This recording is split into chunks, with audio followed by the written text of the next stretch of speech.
one lioness, and where was the second lioness?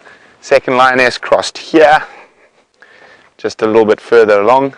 Second lioness crossed here, and then the third lioness crossed here. Oh dear. Well, at least we've finished the one crossword. So time to go look for another crossword to figure out. And I think we're going to go have a little gander down the Mala boundary. Now, Quarantine crossed probably about 1.5 kilometers from here. So fingers crossed he decided to make his way back on to Cheetah Plains. So let's see if we can figure out the next crossword puzzle. And hopefully, well, we finished this crossword, but we didn't finish it in time. So we didn't win the grand prize. So hopefully the next crossword puzzle we take upon, we'll finish the grand prize. But anyway, nice to know that we actually finished the crossword for as much as we could on this Sunday morning. So I've finished with the first section of the Sunday morning papers. Let's go look for the next. I did hear some elephants up ahead. They sounded like they were in the south.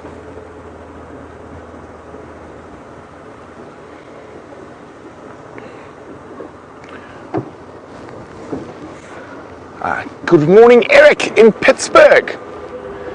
And Eric is wondering what has been my favorite sighting since I started driving on Cheetah Plains.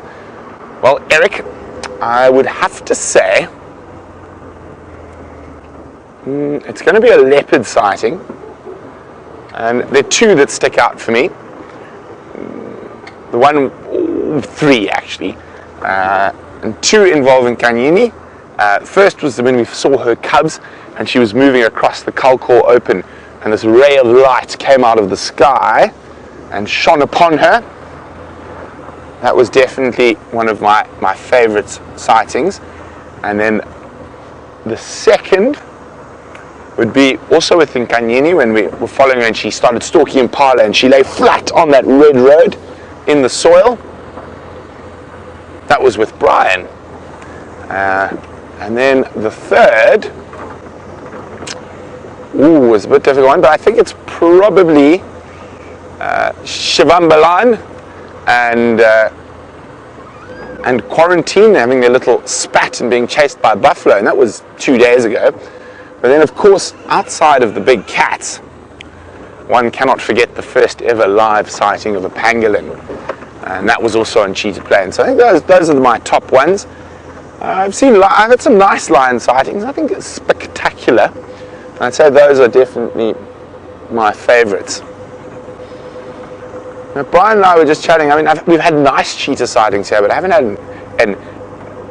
a word that has been banned in our camp unless you use it correctly. We haven't had an epic cheetah sighting, sort of climbing up fallen marulas, scent marking, or chasing something.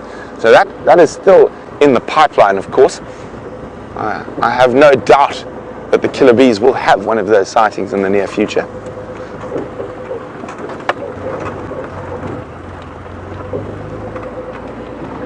Okay.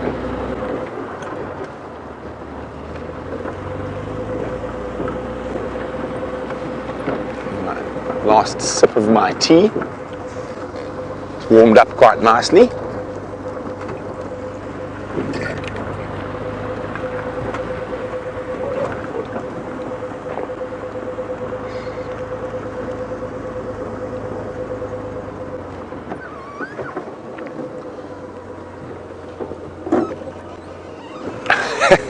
Hello, suspicious primate.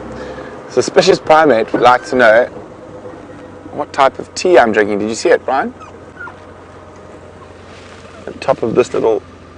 Oh, is he he's flown, don't worry. It was a little Battis. See if we can spot him in the next tree. But suspicious primate's wondering what type of tea am I drinking? Is it made from local plants?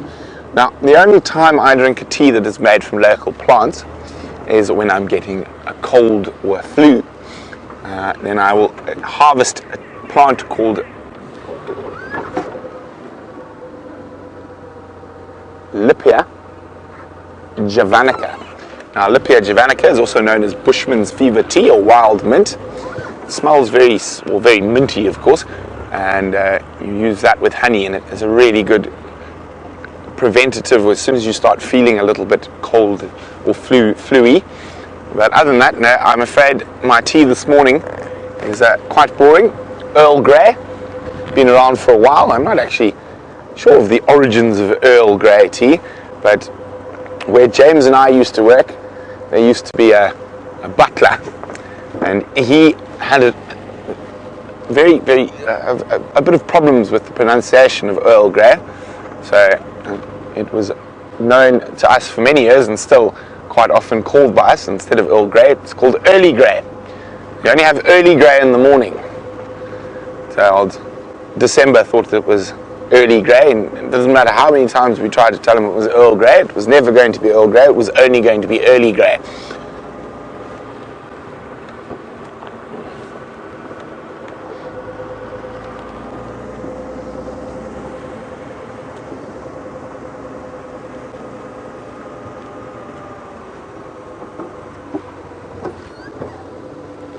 There we go, Final Control doing a little bit of research for me.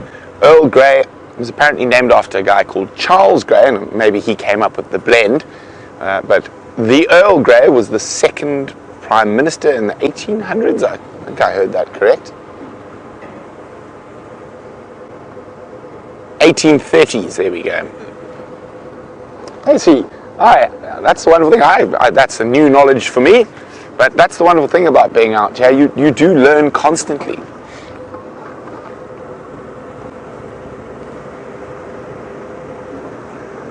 And we're going to continue heading towards the western sections of Cheetah Plains. While we do that, let's go see how Jamie's faring on Djuma. We are right in the middle of Djuma, on Central Road to be exact, and as Central Road suggests, it is in the centre. I hear that Brent's been discussing his morning tea. I don't know whether or not he realises, because I know, because I made him his tea, that it wasn't in fact Earl Grey at all.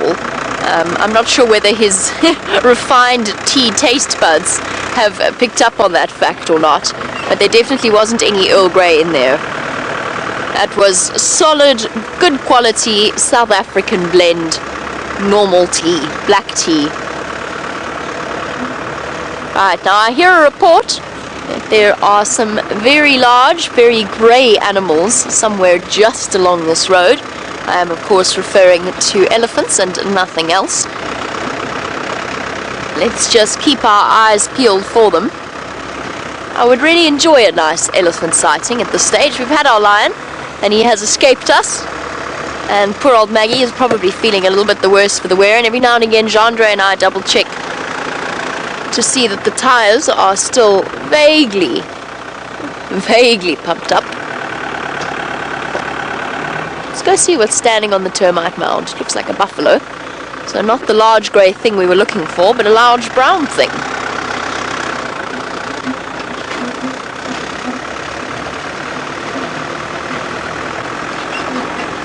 The wonderful thing about termite mounds, though, is that they give us a very different perspective on the animals that we see.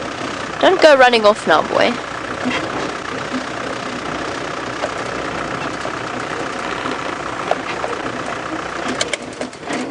Okay, we've stopped. I know we're a very subtle approach that we made there. There's a figure that you would definitely not want to see bearing down upon you. An important lesson in making sure that you always check what's on the other side of the termite mound before you climb it, because you never know what you might encounter on the other side. And a grumpy buffalo bull is definitely high up on the list of encounters one would like to avoid on a Sunday morning. Now he's up on the termite mound because termites, as you can imagine, when they dig up from the depths of the earth, they bring that soil up from underneath the ground. They bring with it all of the nutrients that have been sheltered there for decades. And that means that very often you'll find good species of grass growing up on termite mounds, as well as some more nutritious trees. And just have a look. I don't actually even know if Jeandre can get this other buffalo. Can you get him there, or is he in completely the wrong place for that bar? Things are a bit more tricky on our makeshift Mahindra. Here we go, just look at this. Buffalo are by nature bulk grazers. In other words, they eat grass. Although, in times like these, their digestive systems just have to learn to cope with other things. In this case, a weeping wattle tree, which actually on its own is not even all that nutritious, and it just goes to show how desperately these animals are fighting for survival at this point. Even if that includes changing their diet, not completely, but certainly supplementing. And it's not often you get to see a buffalo's tongue coming out and wrapping around tree leaves. That's because in general, they don't eat them. They might, even in summer, nibble on the odd apple leaf, but it's very rare to see a buffalo targeting quite so enthusiastically a tree rather than a patch of grass. But then who can blame him? Because I'm not sure I would want to snack on the grass in its current state. Not that I'm a huge grass eater myself, but there's really nothing to eat, and it's not very appetizing at all.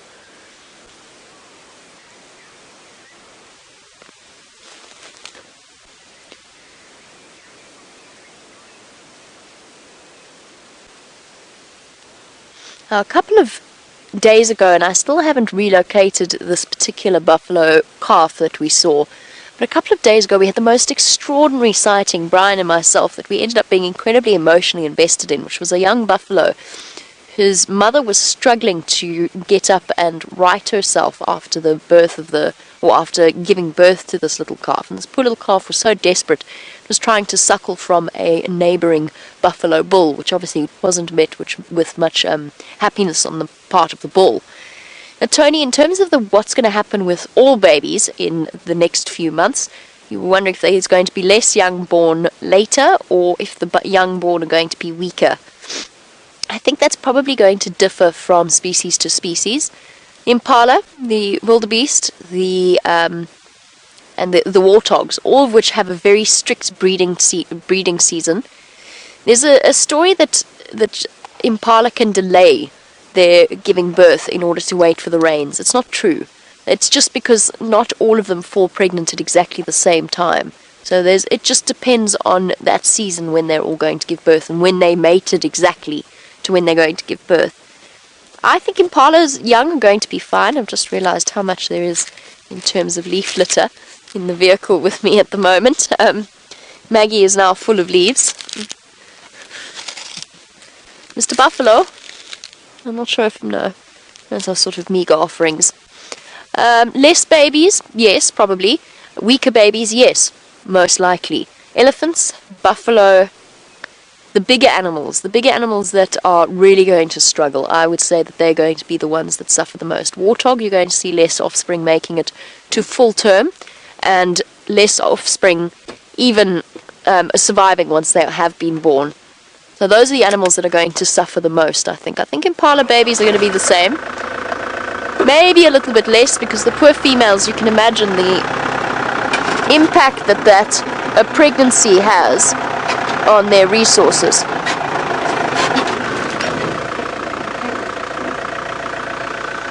Let me try that one more time. Sorry, Kirsten. Give me a second. Okay, repeat, please. There we go. Okay, we need to send you across to Brent. It's getting a bit jumpy on our side. We need to reboot.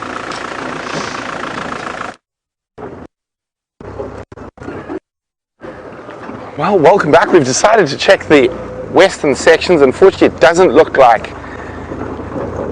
quarantine is crossed around here. As I say that, now that confuses me a lot. They have right on our boundary, unfortunately, on our western boundary of Cheetah Plains. It's a crossword puzzle we're not even going to start.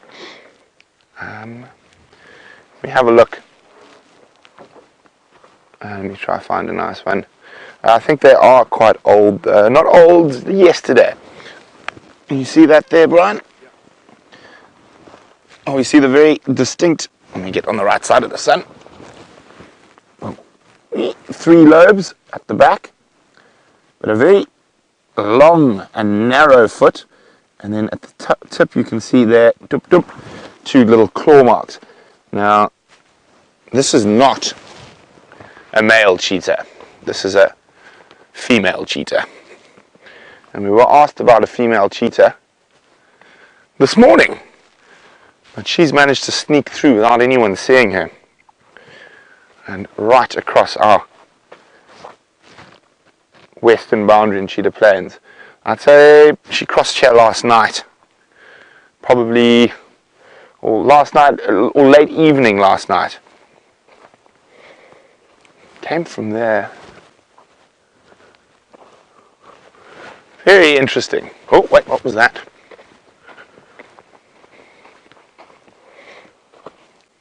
Hyena tracks. Very interesting. This is a crossword we're not even going to start because it will only last about 10 meters. I've just got a gut feeling, and Brian agrees, that we're going to meander our way back to 3 in a row pan. As it's got a bit warmer, possibly something might come to drink. Ellies, buffalo, maybe some zebra, but hopefully one of the cats as well.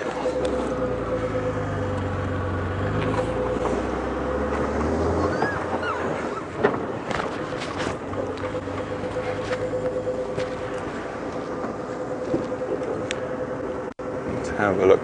Yeah. This is an area of Cheetah Plains we don't spend too much time in. It's very, very thick. And I like to just come down here every now and then, have a squiz what's going on. I mean, look at that. A female cheetah went through here.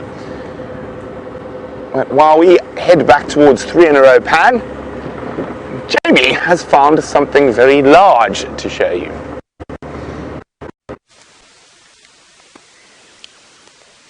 Here we go. This is what we set out for before we got distracted by the buffalo on a termite mound. Elaine, and to all of our other elephant lovers, this is a sighting for you. And it's actually spectacular. Of course, I can't see, and Maggie, what you are looking at in terms of lighting, but from my perspective, it is absolutely beautiful. Just these enormous grey shapes hidden in the bright, bright green of the spike-thorn thicket, and is just absolutely stunning. It's one of my favourite places to see elephants, sitting in river systems like this. What do you think, big girl? It's okay. It's okay. You can come across if you want. Doing some serious thinking there. Twisting her trunk a little bit, just sniffing the air. Oh, cute! Is this why she's so nervous? Oh no, it's the little wrinkly foreheaded one. It's Benjamin Button. Ah, I'm so glad we got to see this little thing. Hello, hello. Alright, big girl. Sorry. We don't mean any harm to your little baby. Oh, hello. Oh, speed wobble. Oh, goodness. Hey, big girl. Hi.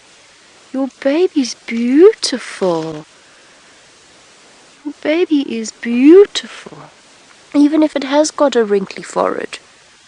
Hey, baby.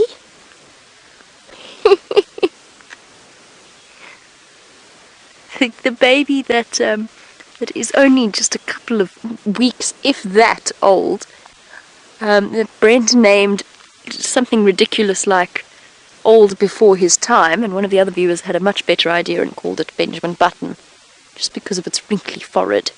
Oh, hello. Oh, we're surrounded by them. Sorry, I know that this is really awkward for genre here. Very difficult position. Hello, big girl. Hi.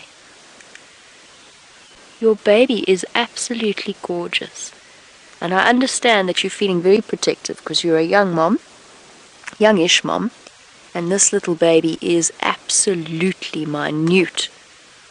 It's the wrinkliest baby elephant I ever did see. I know you can't see it at the moment because it's hiding behind mom, but it really is the wrinkliest baby elephant I have ever seen. It's incredible. Hello, Benjamin. Hiding behind Mommy there. We don't see you, but we will in a moment. Poor Gendre attempting to... Hello, big girl. It's okay. It's okay.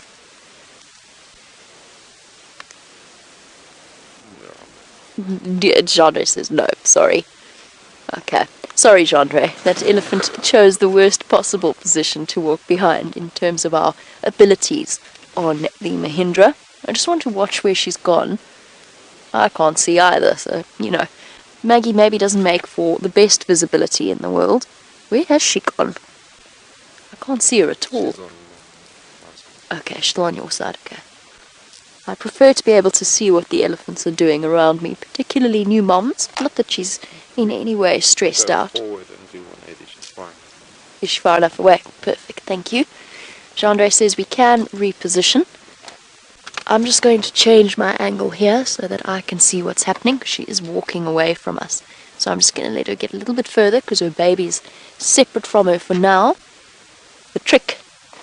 One day we're going to get a shot with this side mirror with an elephant in it. That's because it's fantastically says objects in the mirror may be closer than they appear, which is a comforting thought when you're using it to look for elephants. Okay, there we go. She's turned around, so we can turn around. Absolutely. I'm so thrilled I got to see this little baby elephant. I heard so much about it. Brent told me he came home from the drive, and it just sounded so adorable, and now I can see exactly what it means. Ooh. Let's try to turn around in here. The signal might break up a little bit, but we should be back to normal soon.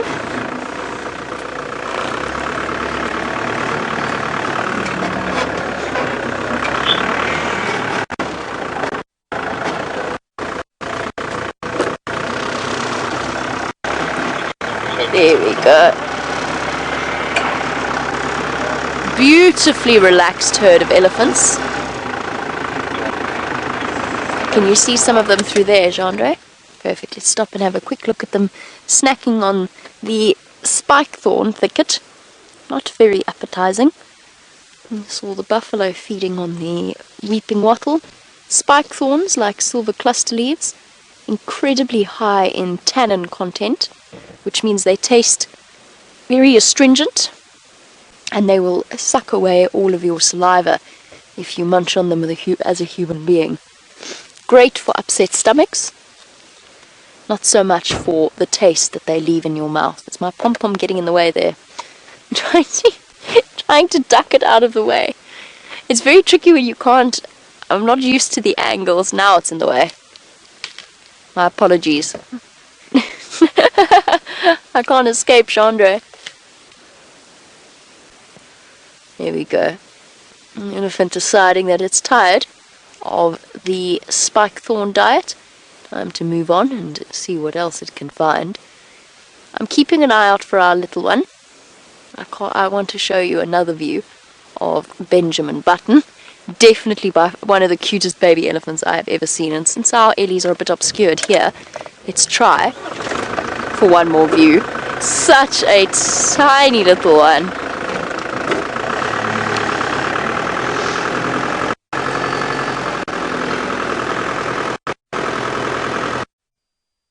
Good point from Shamsun, saying that I do smell like lion. Would it not bother the elephants? The whole area at the moment, Shamsun, smells like lion. This is where the female was keeping her cubs. The males have moved in. Oh, there's a gentle squeak from Maggie now. A complaint after all of my off-roading.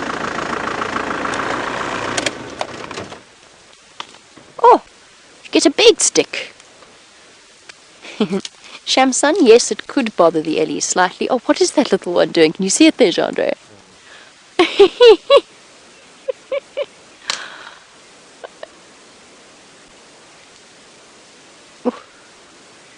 Little bit of curiosity there, exploring its new world, and trunk not quite coordinated enough to fully master it.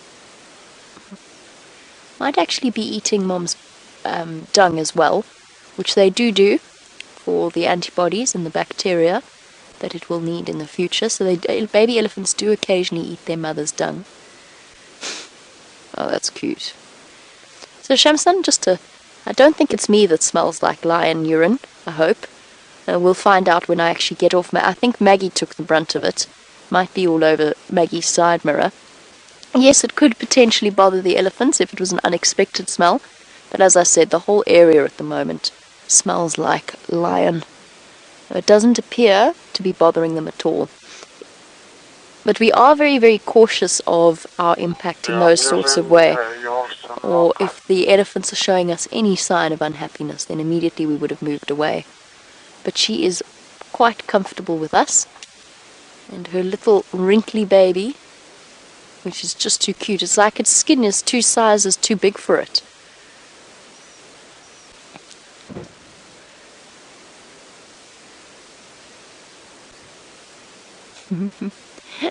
Aqua. Well done, by the way, Aqua. Bravo on the name Benji, our Benjamin Button elephant. I think that is a brilliant name. Aqua, it would be wonderful to watch Benji grow up and fill out his wrinkles, which he will of course do, but I completely agree with you. I'd love to know what caused it. He looks like he's inherited a second-hand skin. Like he's got an older cousin and it's just been a hand-me-down. It really is too sweet, but I agree. And the joys of Safari Live is that we might be able to identify. I don't know how quickly those wrinkles are going to disappear or how easy he's going to be in future. So why don't we have a look at Mom? Because he's going to be with Mom, very close with Mom, for at least the next 3 years of his life. So let's have a look at her identifying features so that we know in future when we are looking at Benji, the little wrinkly elephant. It sounds like the title to a children's book, doesn't it? So she's got a little nick flap on the outside of her ear. Oh, crunch. That's about her only identifying feature on that ear that we can see at this perspective or from this angle. She's got 2 relatively uniform tusks. One right, one slightly pointier, but that always changes because they break. So the outline of the ear is one of the best ways of sort of an on-spec identification of an elephant, because those nicks and cuts and imperfections will remain that way for the rest of their lives. And the car's about to rock a little bit. It's not Jean-Andre's fault. His camera work is perfect as always. I'm taking my foot off the brake, which I should have done ages ago. Oh. Well, that was, yes, that was very dramatic. I thought we were going to roll back further. And she's currently enjoying an entire, and that is a root that she's just pulled out there.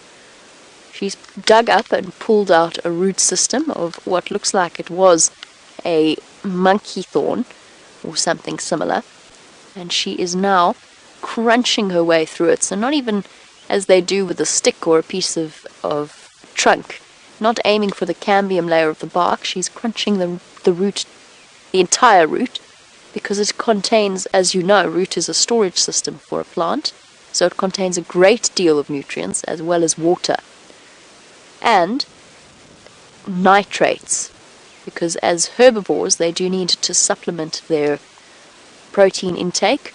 The nitrates in the rhizomes of the various plants, particularly acacias and their relatives, provide them with the protein or the nitrates that proteins would otherwise provide in meat eaters and carnivores or omnivores.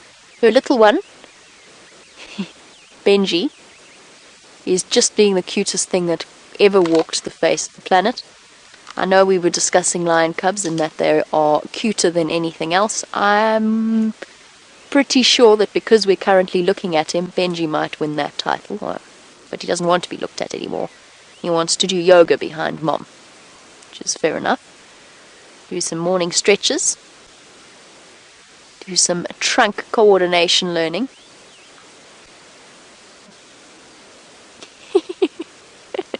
We've all got different impressions of what our little baby elephant looks like, and Maurice says that it looks as though she left the baby in the bath for too long. It's gone all pruny, like our fingers and our toes do. I think that's a brilliant comparison.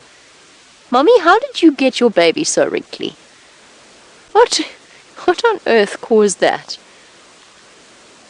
Oh, Kneeling down.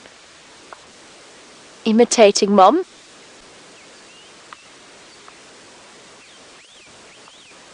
And Shamsun, no, I don't think his wrinkles are from dehydration, although I can see what you mean.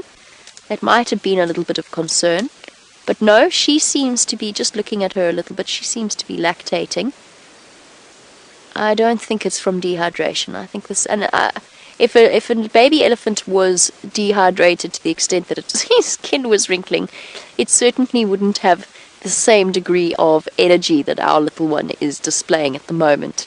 So I don't think we need to be worried, although that was a good point. It was a good suggestion, because baby elephants in this time of drought might be struggling if their mom's not producing enough milk, particularly a young mom, as ours is here.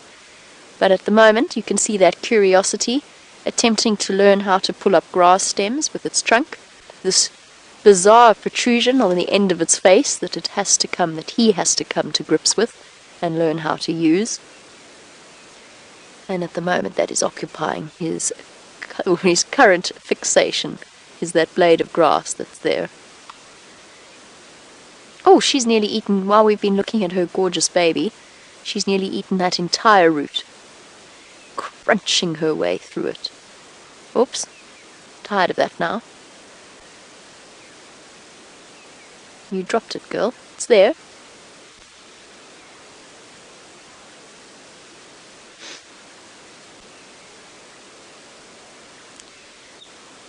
This little one wobbles its way around underneath Mom's tummy and attempts to kick up whatever it can find and then pick it up with its trunk. It isn't going terribly well at the moment. Kathy, our little one here, once he stopped sucking his trunk for comfort, oh, there's Mommy.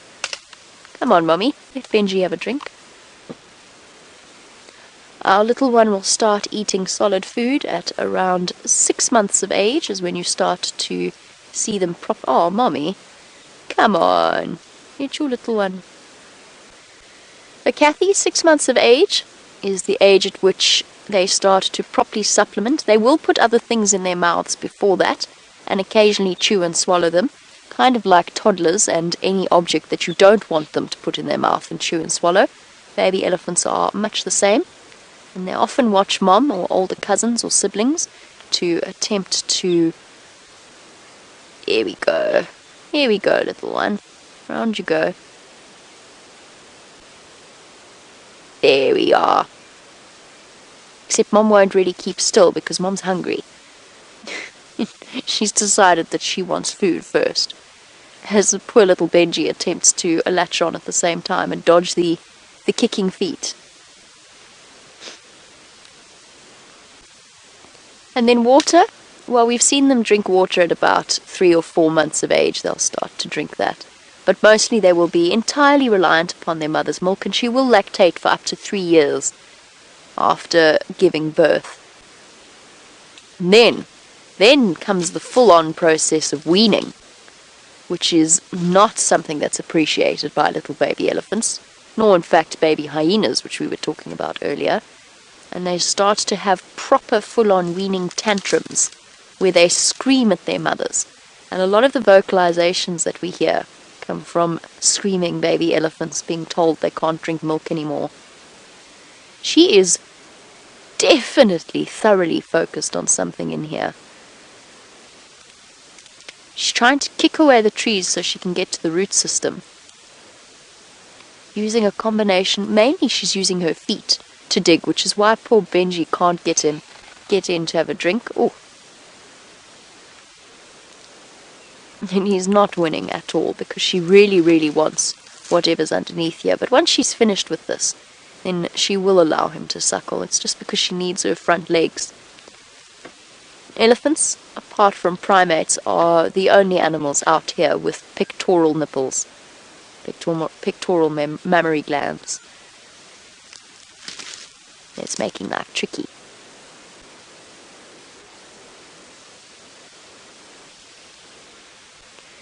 Benjamin? Not Benjamin. Sorry, Benjamin's the elephant. Don. Sorry. I got distracted by the elephant. Don not Benjamin. Don would like to know how much I think Benjamin weighs. I'd say he would top out the scale at around, even though he looks so incredibly tiny, probably around close to 200 pounds, if not a little bit more. He's very, very young still, and he's not a big elephant calf, but they're usually born just under or around 100 kilograms, so close to 200, 220 pounds. So Benjamin will be a little bit bigger than that. So although he looks tiny, I suppose everything looks tiny in comparison to a couple of tons worth of Mom. Ah, there we go. Well done, Mom.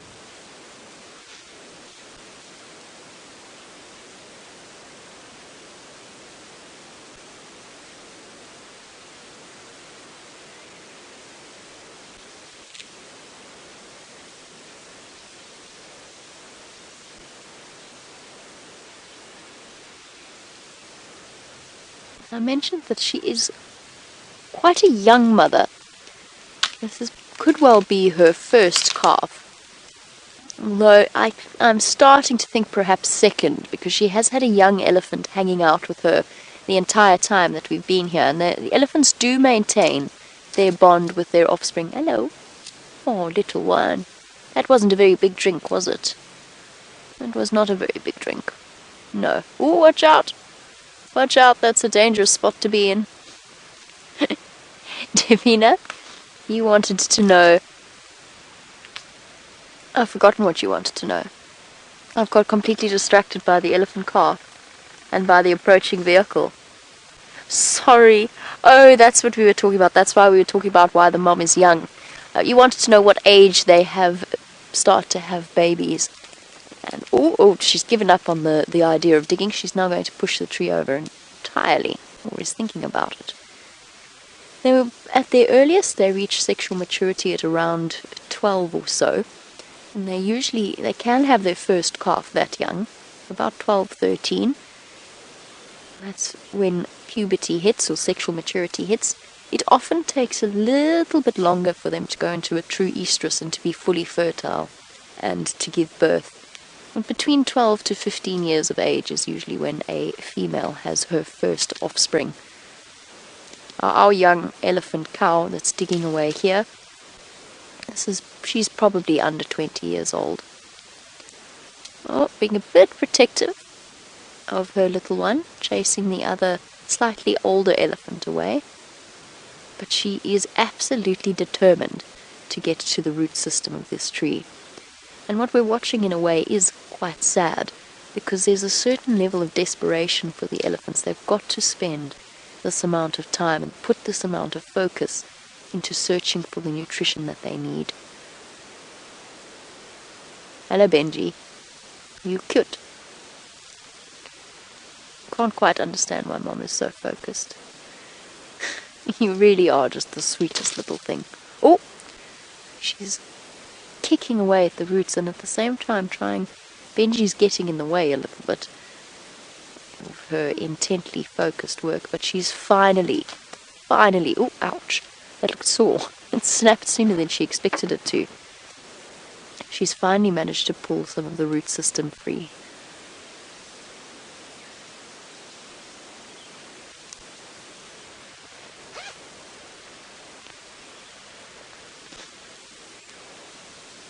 Little Benji investigating exactly what Mom is having a look at. Well, guys, as you know, we do have small issues with the backpack and the batteries.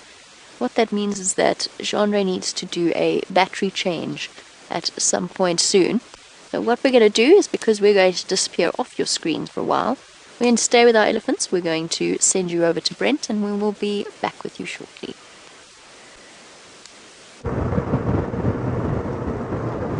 We went past a 3-in-a-row pan again. Unfortunately, no luck there. Temperature has dropped. We have reapplied warm clothing, blankets and gloves.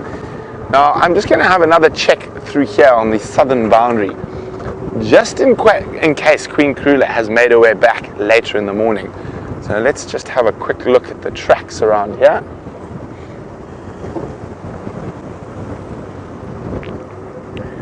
Okay, so this is where the kill was, and the hyenas dragged it to the north. Now, I heard Aubrey say after we went past here that it looked like Karula had followed those drag marks of the hyena stealing her kill. Now, this is not uncommon for leopards. It's more common for male leopards than female leopards, who will sometimes be able to steal their kill back from the hyenas. But a female leopard of Karula's size, that is probably a little bit unlikely. But nevertheless, it's definitely worth a check.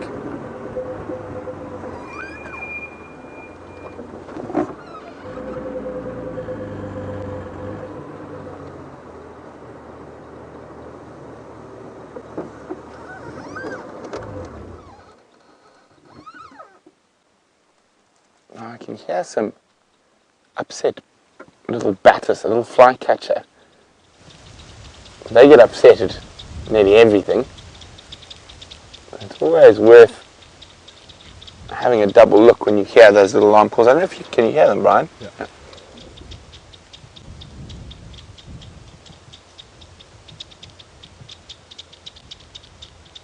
I'm getting more upset, so I'm just scanning the bush here. Making sure Queen Karula isn't just lying down somewhere close by.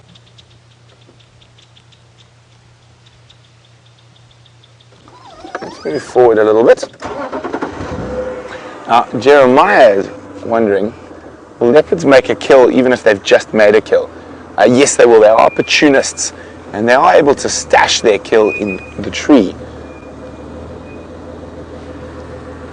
Just want to make sure she's not just lying close by here somewhere. I can saw the batters fly. They could have been upset by a slender mongoose, a bird of prey zooting over.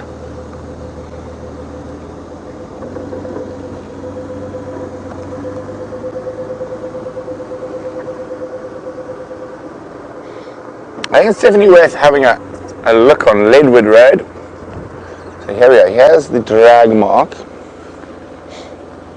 I'm trying to see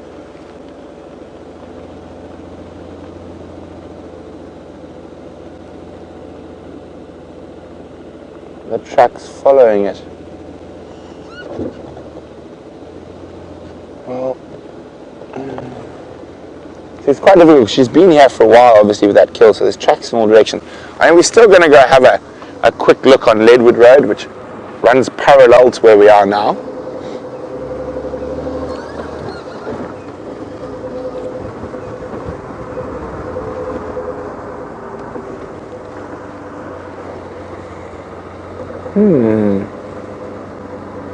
So while we try to figure out what's going on in this area, let's go back to little Benjamin Button.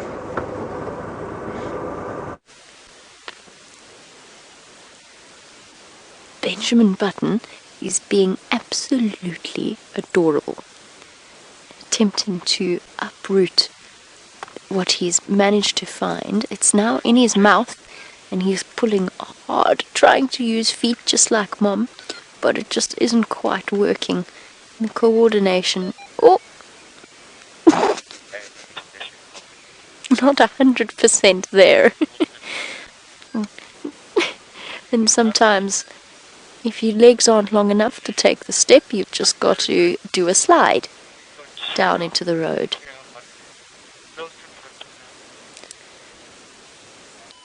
Looking up in our direction. I'm just thoroughly curious at this age. Oh, what have you found? What have you found, little one? Got a stick. Yes, I've got a stick. And Mom puts this in her mouth, and obviously I want to be big and strong like Mommy, so I'm going to do it too. We're just going to roll backwards a little bit so that one of the vehicles can pass.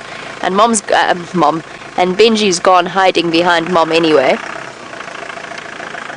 Cool. We're just going to shift back. I know the microphone looks ridiculous, but I was trying to speak softly. Chandra thinks it's hilarious.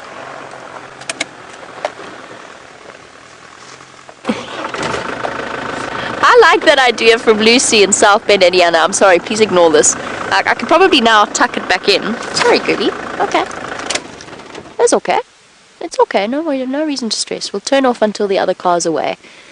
Lucy's thinking along the lines, you know when you see somebody with a puppy with folds and folds of skin and enormous feet, and you say to them, oh, that's going to be a big dog.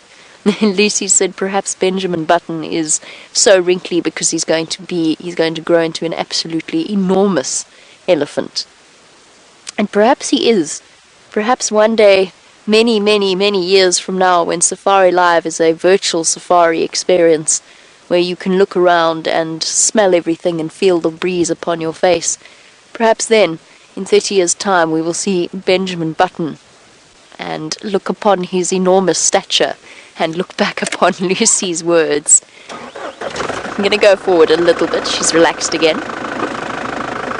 People always said that about my dog Lexi, and they were right. She was huge. I think that's about as far as we can go.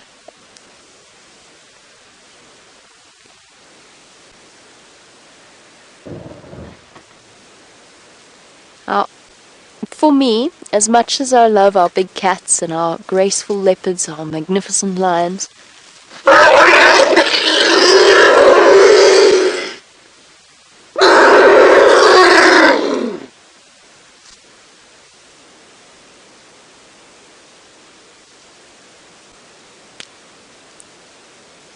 okay, so those of you who have always wondered about the vocalizations of other elephants and have heard those sorts of sounds before, and we've often spoken about, oh shame, the little one's actually a bit concerned. It's alright, Benjamin, it'll be fine. So that looked very scary to everybody who was watching. It wasn't. We often speak about the fact that what upsets elephants is other elephants, and there she was getting a bit cross with that young bull's vicinity to, first of all, I think it's a young cow, vicinity first of all to her baby, but also to the tree that she wants to eat. And competition for food at the moment is incredibly fierce. So what you saw there actually looked like bullying. Looked a little bit painful, but she never used the full might of her strength. She just conveyed her lack of appreciation for a lack of self-respect for her personal space. Now little one's moving off. It's got a bit confused in all of that ruckus, wondering what's going on, curious, and responding like a human child might do, which is with a fascination as to how the situation is playing out. But that was incredible. That's not often that you get to see an elephant actually pin down another elephant, which is what she did there. And she wouldn't let it get up initially. Now, how incredible was that sighting? And I don't know what the sound was like from your perspective. That it was so incredible, Jean actually can't breathe. He's having to cough in the back there. But that truly was, I mean, that vocalization is absolutely astounding. And she's now calmly nibbling on her roots like nothing untoward has happened, because this actually does happen frequently in the elephant world. And now you understand when we say that what upsets elephants most is other elephants. Her baby's gone completely now. Perhaps terrified that Mom's going to be cross with him as well. She won't be. I think she is very, very hungry though. And that's why she's been so focused on the root systems and the tree. Shame. And one rather offended, rather confused young elephant has moved off, having been quite thoroughly chastised. It actually brings me beautifully into the answer to Christopher's question, which is how sentient I think elephants are. And I was on my way to talking about how much I appreciate spending time with them and enjoy spending time with them.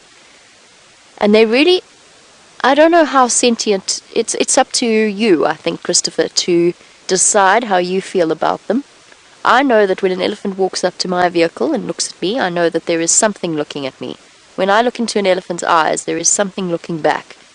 It's not human, but there is certainly an incredibly powerful presence and a powerful intelligence there. And that's proven with facts in terms of the examination of an elephant's brain. Just under 3 times the size of a human being's brain, so not proportionately not as large as ours compared to our body size, but enormous nevertheless. And with nerve pathways that do transmit and are connected to the emotional development of the species. And only whales, dolphins and whales, and the great apes and human beings have those nerve pathways. So you can interpret that as you want to. I feel relatively strongly that that's a sign that they are not human, but certainly there is a very, I would call it a powerful intelligence that looks at one there. I was going to reposition, I'm not going to. We've seen what she just did to that other elephant. I would prefer it if that wasn't Maggie. Risk incurring her wrath. And Christopher, of course, is talking about a lot of the videos that have come to light of elephants seeking out human help. I don't know how much of that is a deliberate decision. That, again, is entirely up to you. I don't know. I'm not 100% convinced myself. Yes, little one, it's time for you to come back to Mum. You are wandering very far afield. Not that she's shown any sign of concern. But it's all over. The drama's all over. I love that little elephant's behavior, an elephant calf behavior. When Mom shows aggression, the elephant calf goes running up next to her as if to say, yes, we'll show you. Another graceful slide.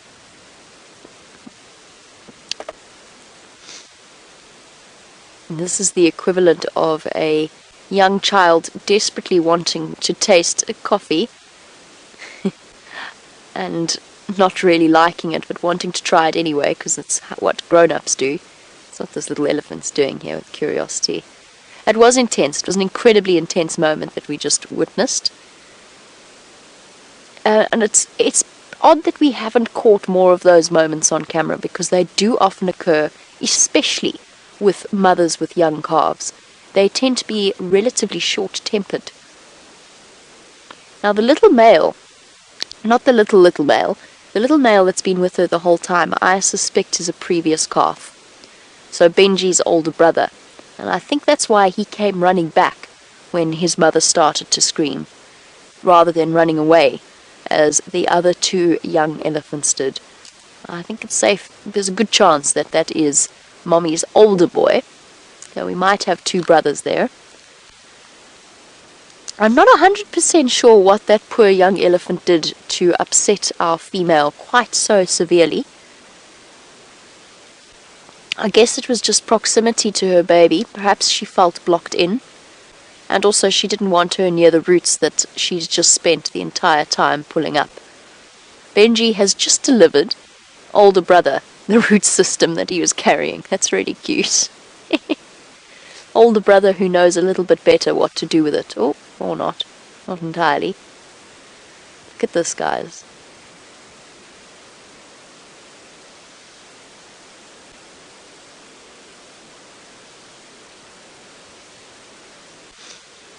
You cannot witness a moment like that and not believe in the incredible power of an elephant's emotional intelligence. Look at this.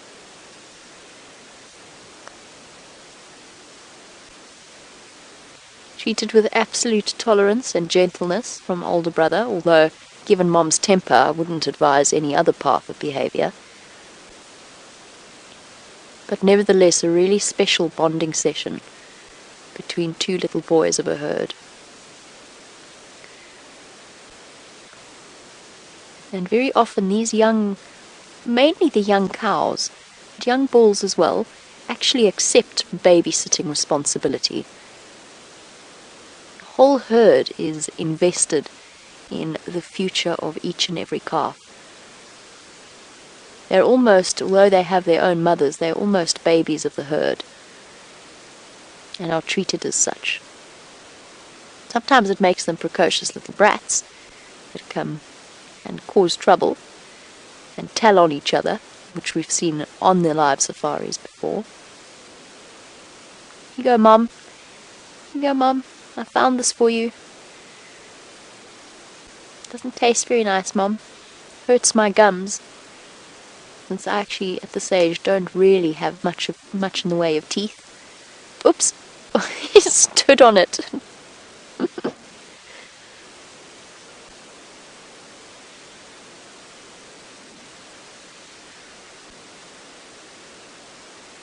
This is what, to me, Ooh, I'm going to get into trouble for this.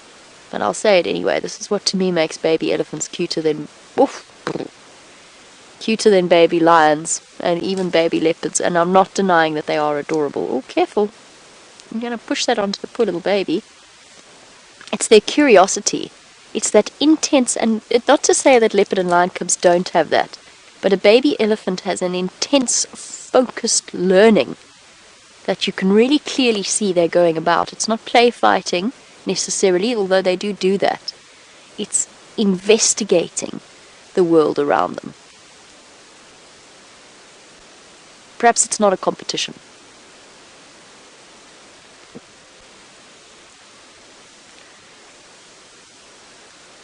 But there is something that connects human beings to elephants. You can decide it. I think it's actually quite an intensely personal thing, how people feel about them. Now, my mom's absolute favorite animal. My brother's absolutely terrified of them.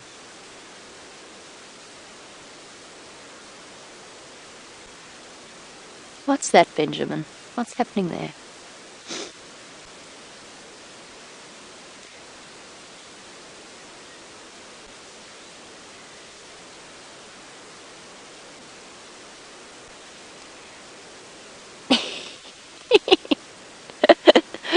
Were you watching that, Chandra? It was amazing. Aqua, I agree with you. It's a very, very special little elephant sighting. This is a very, very special little elephant. And his mom obviously thinks so too. That fiery, protective instinct within her. And Aqua, it's a pleasure. You don't have to thank me.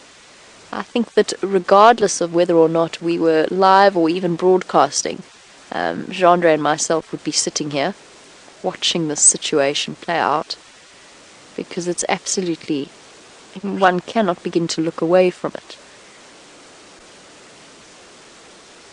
Oh, poor little Benji, so bored. Not bored, but looking for a distraction of some kind. All the adults are so busy eating and being boring.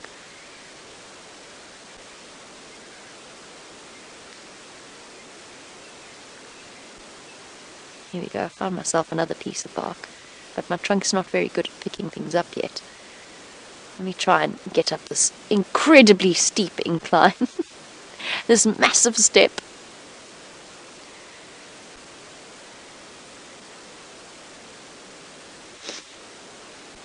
Yesterday we were treated to another extraordinary elephant sighting, which involved a leopard watching them from the safety and security of a couple of guarri bushes. Quarantine in this case. And I mentioned the fact that baby elephants have better eyesight than the adults. They tend to be sharper. I don't know. I think it's a combination of better eyesight and also the fact that they're more focused on their surroundings because they're interested in what's going on. Justin, you were wondering, would a baby elephant have a sharper sense of smell than an adult? I'm not sure, to be 100% honest with you.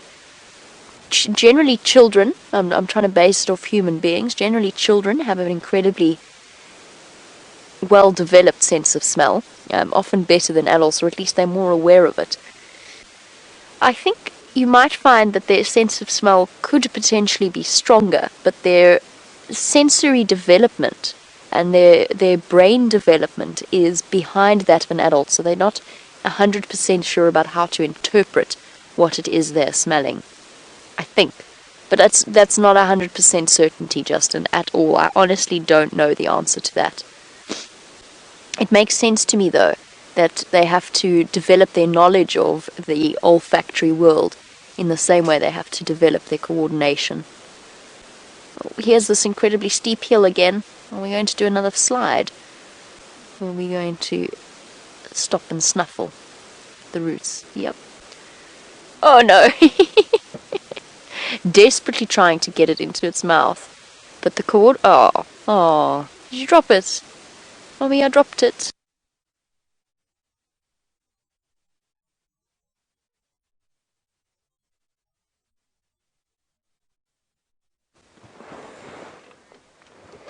we just had a very brief visual of Shadow crossing the road, and we've tried to loop around to find her again, and we haven't had any success just yet.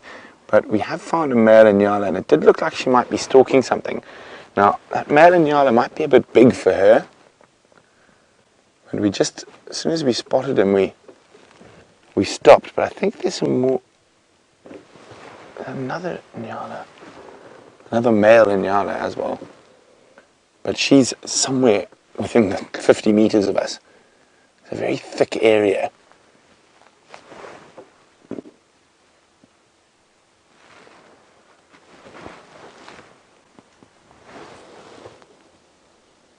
Wind's picking up.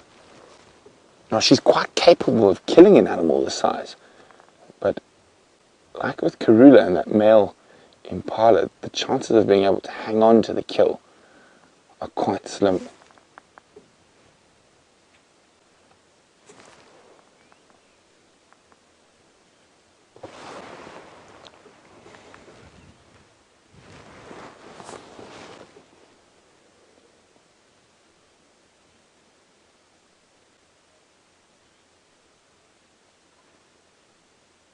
Just sitting here and listening very carefully.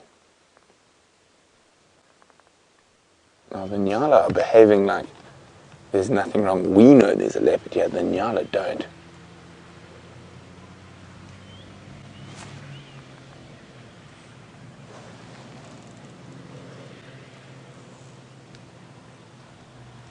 The only problem is she might decide that this Inyala might be a bit big and move around them, and we might lose it, but we are keeping our eyes peeled around us. And she has chosen a very, very thick and difficult area. So we couldn't follow her from the road, it was too thick, we had to go around.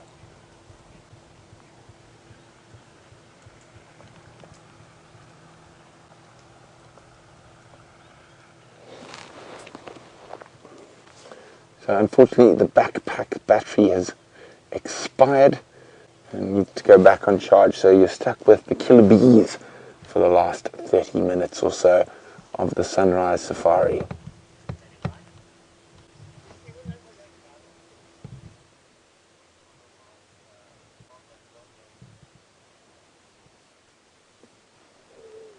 I'm going to sit here for another few minutes. I'm watching all around, making sure she hasn't slipped past us. Now, I can only see 2 male Inyala. That doesn't mean there aren't some females around. And a female Inyala, or especially a young Inyala, is more sort of Shadow's size of prey.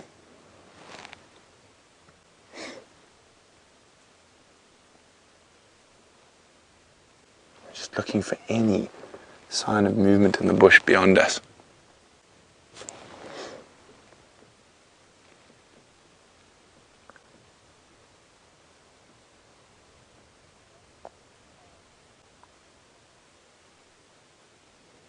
Now, of course, if she gets spotted, those Inyala will let off that deep alarm call. It's like, probably closely described to a dog bark. It's a burr, burr.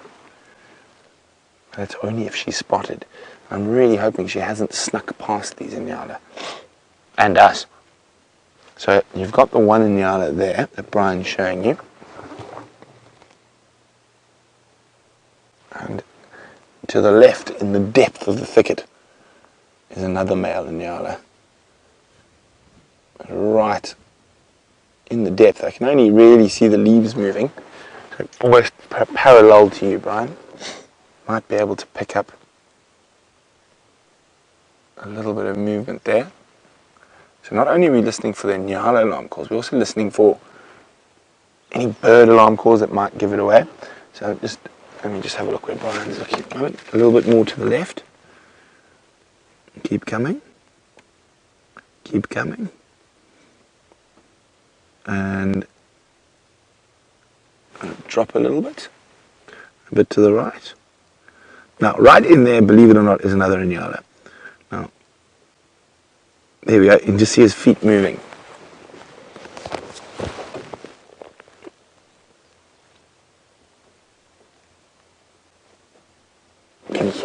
feeding.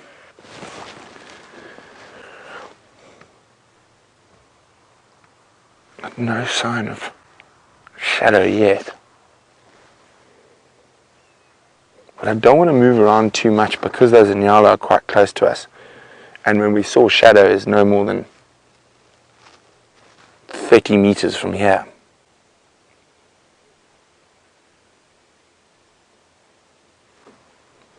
Just going to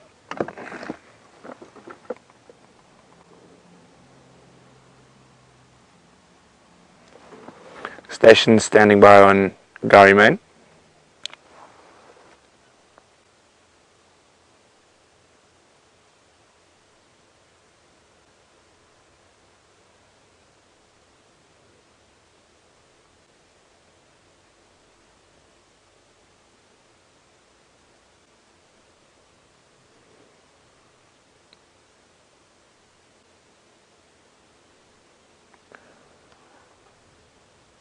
Got to play the patience game.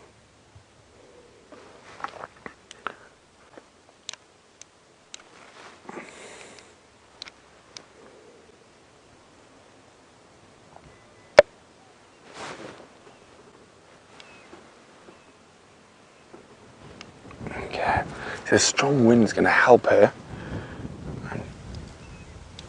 And she could be right there, and that leopard camouflage is so incredible.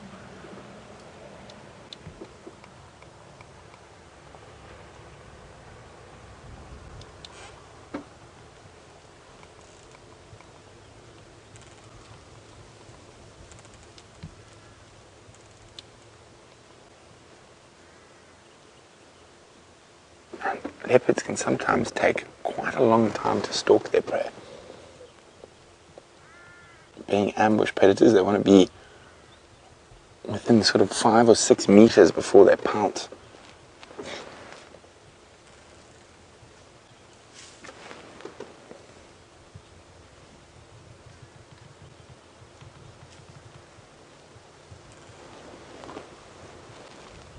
The wind is in her favor.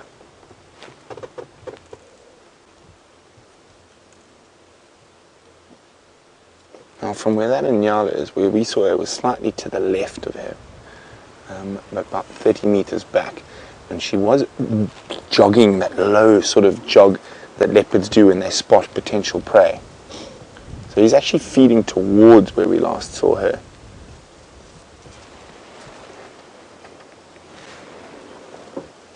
Oh, he's lying down. Oh. Is that going to make it easier for her?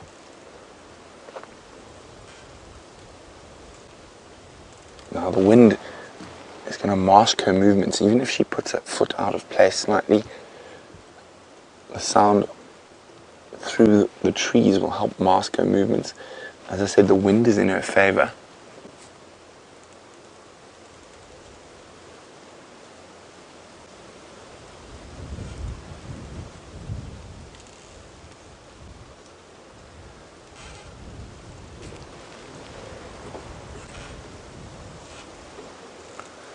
I'm going to try and move now that the Nyalas have settled down. I'm going to try and move a little bit wider to see if we can see if there's anything on the other side.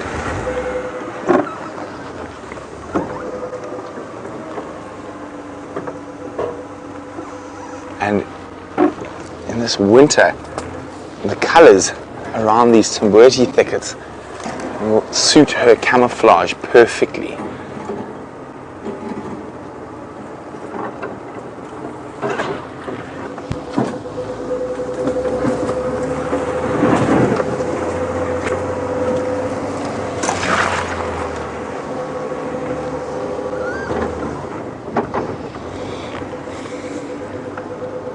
See if we can spot where she is.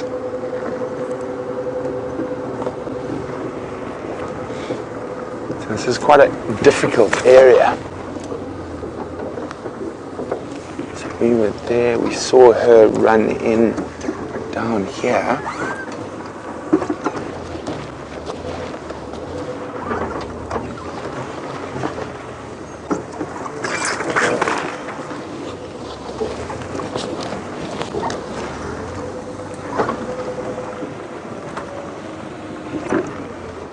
So I just want to check this animal path to make sure she didn't sneak past us.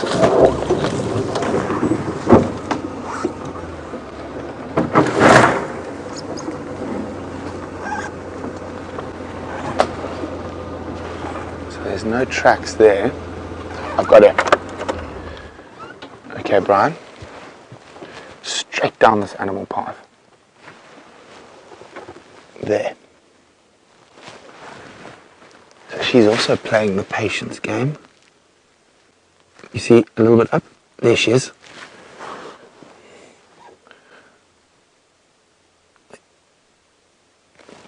So she's watching those Inyala. Just judging from her language, I think she's probably a bit disappointed that they're big males and not young females. They might be a little bit big for her, but you never know. Now, I think that's the first time I've seen Shadow and Tundi in the same day. So we've seen both sisters. They are the first litter of Queen Karula, about 9 years old, both of the leopards we've seen this morning. I'm just going to try and move forward a skosh so you can get a gap.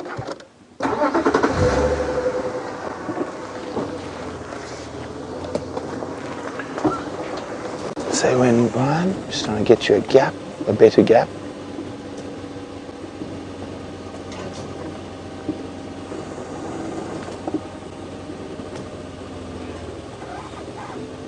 I think that's, how's that, Brian? That's, I think, about as good as we're going to get without getting too close and disturbing what's going on in front of us. Although it doesn't look like she's lost interest in hunting those Inyala. And having a snooze. Aqua was wondering, she's asked to refresh her memory. Does Tundi have cubs or is expecting cubs? I'm not sure. We don't see Tundi really enough, and that sighting we had today was very, very, very brief for me to see if there were any suckle marks or whatnot. I don't think she's had cubs yet, though. So, okay, there's Shadow. And if we come out, there we go, coming out. And there's me. Hi. And there's the Inyala. Here's the Inyala.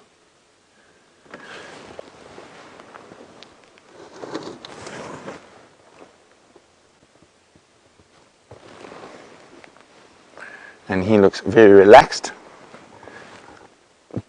chewing the cud, ruminating. Now, we're just going to move slightly to try get you a better view of Shadow.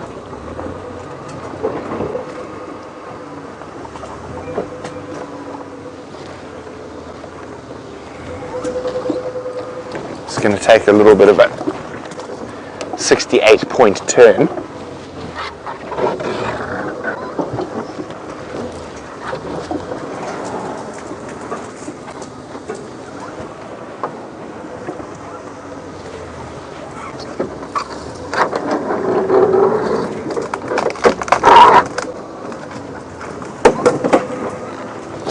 Try and make sure.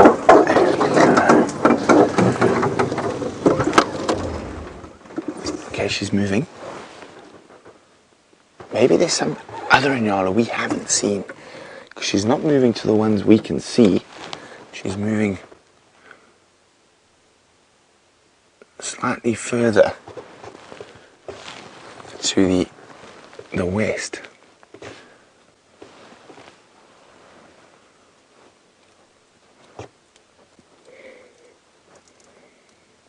I remember we were watching this leopard live in the middle of Africa. And Brian is giving you the best view we can get. I'm looking the exact same. I can only see her hindquarters and her tail.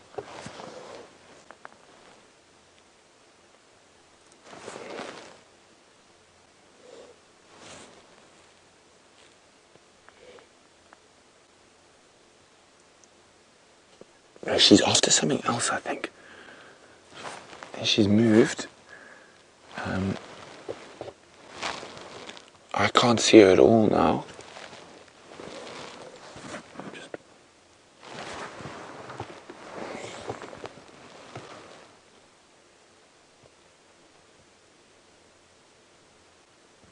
Can you see any movement, Ryan?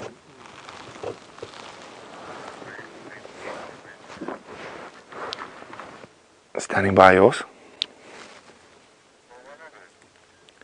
Yeah, if she's just got up, I've just lost visual, and she looks like she's stalking something slightly more to the west towards the drainage line, but no more than 20 meters from Gary Main. I mean from Triple M North.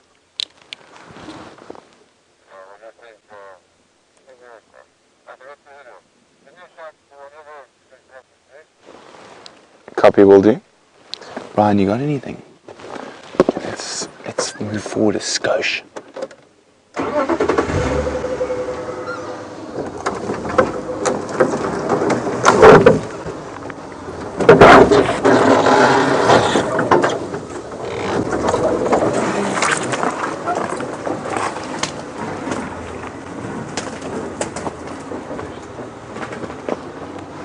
Brian's got her. I can't see her.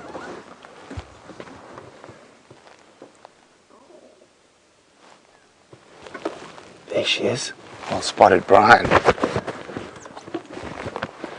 Now I'm trying to find them with my eyes. I can see them on the monitor. Ah, there we go. I've got her.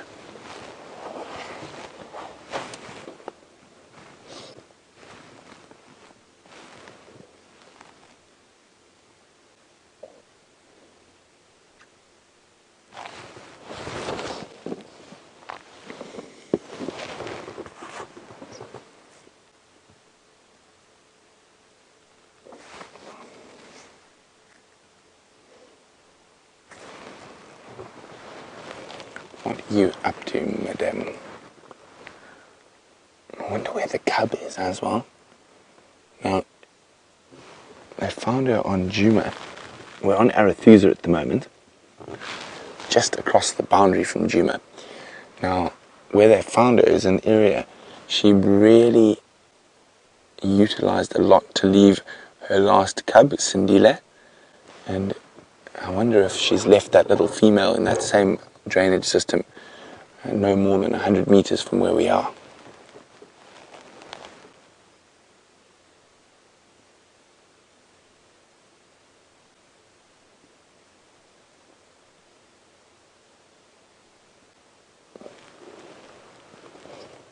Now she's just sitting, listening.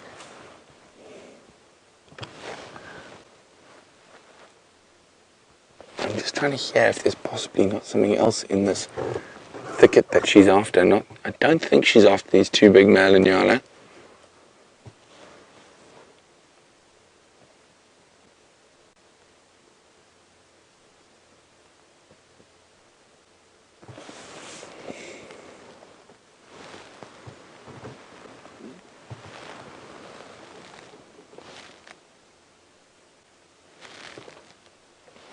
And you can see how well that camouflage works. It just disappears.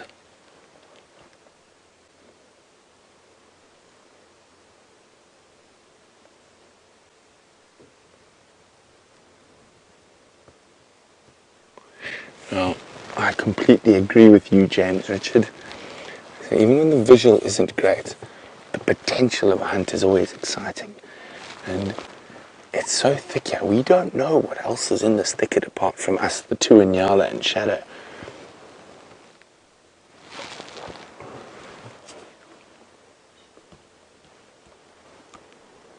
Oh, she's coming back away from where she was going. Looks like she might come straight towards us.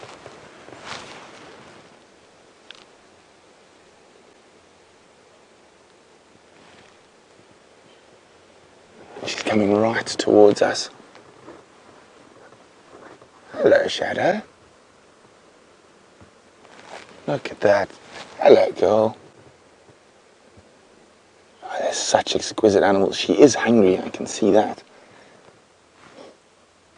checking the wind.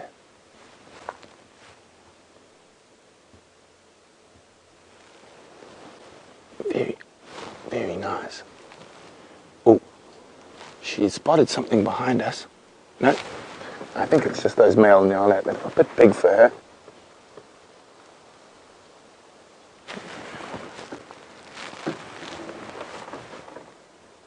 So she's actually walking right past the nyala that's sleeping and completely ignoring it.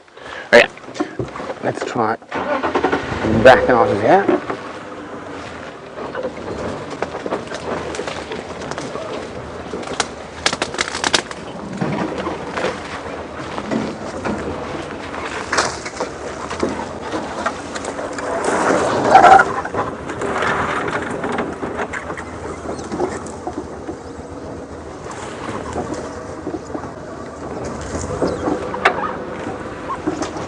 We did take us a 68-point turn to get in here, so watch behind you, Brian.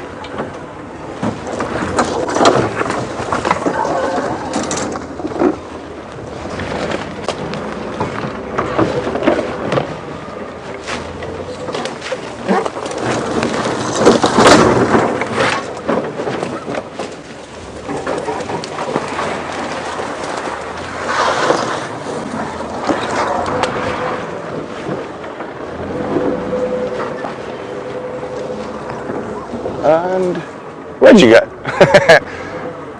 I'm pretty sure she's continuing through here on the edge of the thing. Straight ahead.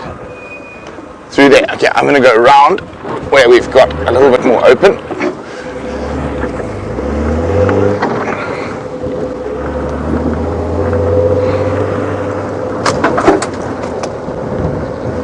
Got it. I wonder if she's going back to the cub. The cub, of course, could be on this side of the road just as easily.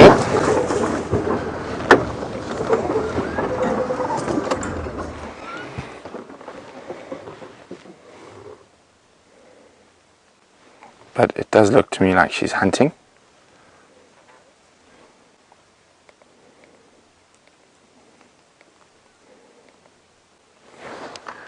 Any stations in the west still mobile?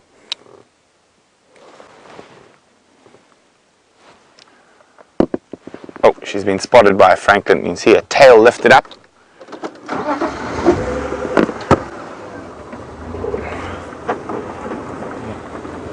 Okay, let's see where. She's going into a particularly tricky area. The shadow's well known for that. I'm going to try to see if I can find a spot to loop around.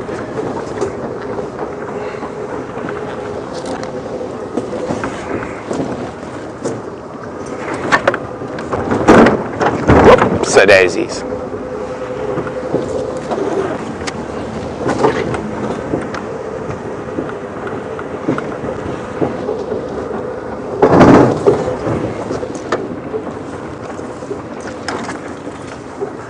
You see it, Ryan?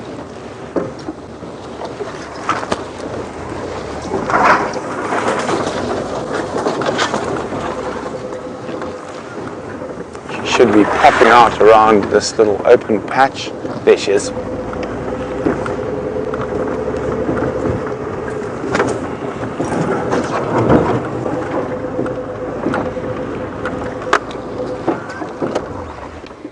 She's changed her direction slightly. She's heading a bit more south now.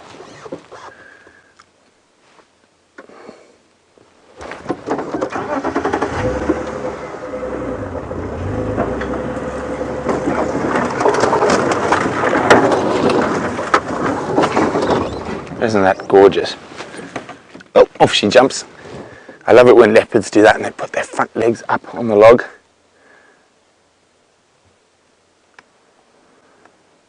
She's disappearing into the next thicket.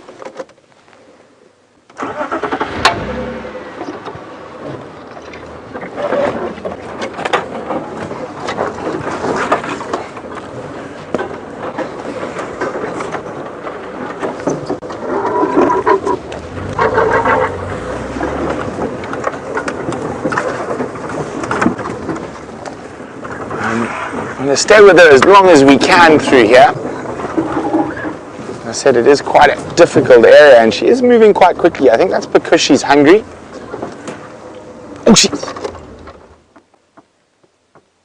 she just narrowly missed the diker. Oh, she charges.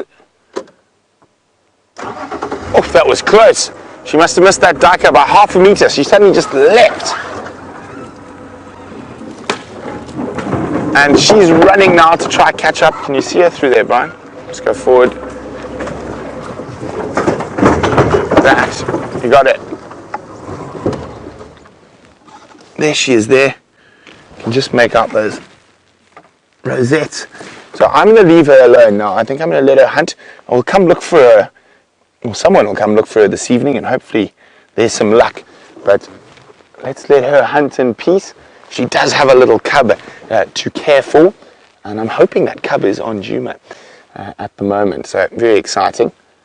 And we're just going to reverse back slightly. We might be able to get a long distance visual of her as she heads off. You okay there, Brian?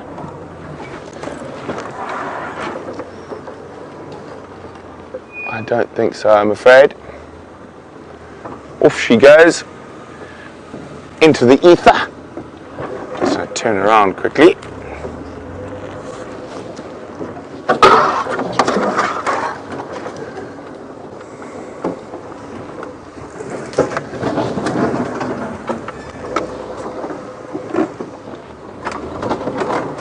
She has chosen a particularly tricky area to move through, but leopards tend to do that.